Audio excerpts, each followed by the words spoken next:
In those days, Cosimo often challenged the people on the ground. Challenges of marksmanship, of dexterity, partly to test his own capabilities, what he could do from up in the treetops.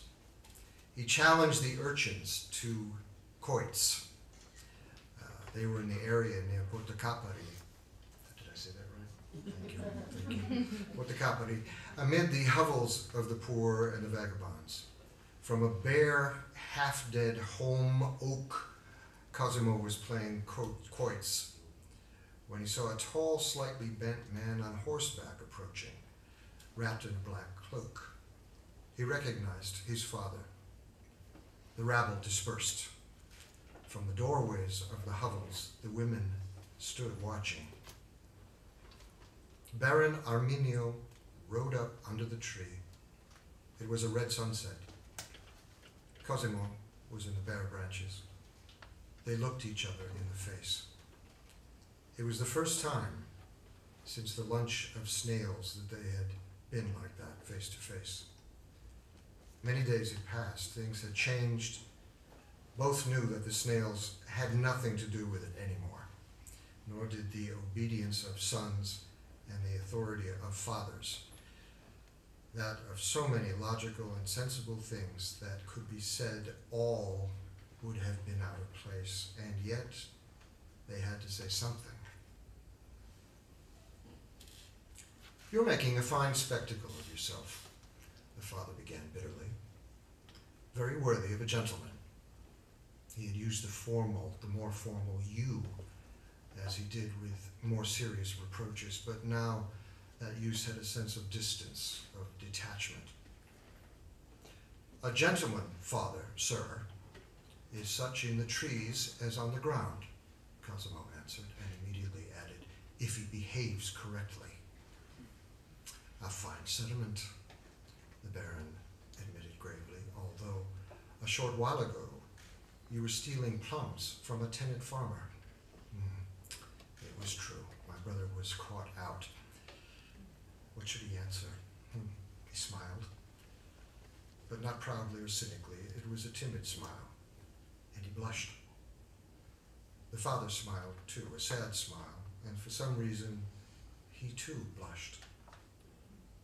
"Now you're in league with the worst bastards and beggars," he said then.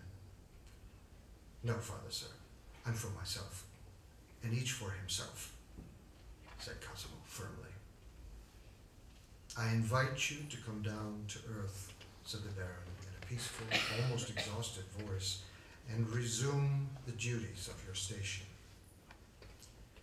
"I don't intend to obey you, father, sir," said Cosimo. "I'm sorry about it." They were both uneasy, bored. Each knew what the other would say. "But your studies and your duties as a Christian," said the father. "You mean to grow up like a savage of the Americas?" Cosimo was silent. There were thoughts that he hadn't yet put to himself and had no desire to. Then he said, "Just because I'm a few yards higher up, you think good teachings won't reach me?" This too was a clever answer, but it was already a sort of diminishing of the scope of his gesture, a sign of weakness, therefore. The father noticed it and pressed harder. "Rebellion is not measured in yards," he said. "Even when it seems just a few handbreadths, a journey may have no return." Now, my brother could have given some other lofty response, maybe a Latin maxim. None came to mind now, but at the time we knew a lot by heart. Instead, he had grown bored, sitting there acting serious. He stuck out his tongue and cried, "But from the trees I can pee farther!" A phrase without much meaning, but which cut off the matter cleanly. A shout arose from the rascals at Porta Capari, as if they had heard that utterance. Il Barone del Rondo's horse shied.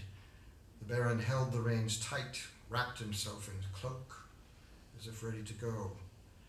But he turned. He pulled one arm out from under the cloak, and pointing to the sky, which was rapidly filling with black clouds, exclaimed, "Watch out, son. There's one who can pee on all of us." And he spurred his horse away.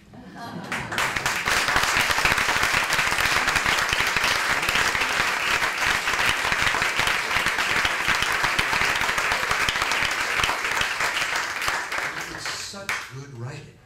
Such good writing and such good translation. I mean, it's just a pleasure to be around these words and these thoughts and the depth of understanding of people.